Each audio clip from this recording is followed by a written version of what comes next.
Mali's military leader has pardoned 49 soldiers from neighbouring Ivory Coast who were arrested in July and accused of being mercenaries, the Malian presidency said in a statement.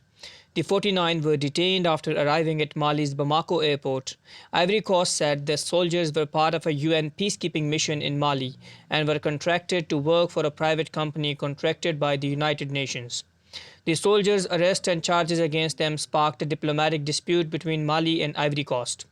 Colonel Maiga, the Mali's government spokesperson, said in a statement, "The pardon granted by Mali's president, Colonel Assimi Goita, demonstrates once again his commitment to peace, dialogue, Pan-Africanism, and the preservation of fraternal and secular relations with regional countries, in particular those between Mali and Ivory Coast."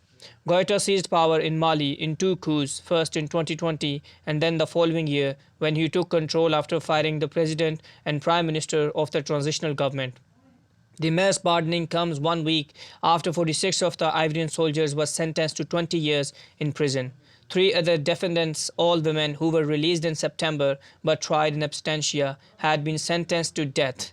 The 49 were convicted of an attack and conspiracy against the government and of seeking to undermine state security, public prosecutor Lajda Sara said in a statement at the time.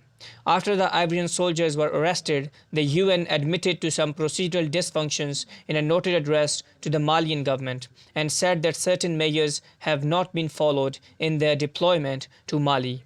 The statement on Friday announcing the pardon described the move as an independent decision symbolizing the president's commitment to good governance and preserving fraternal relations with countries in the region, particularly Ivory Coast.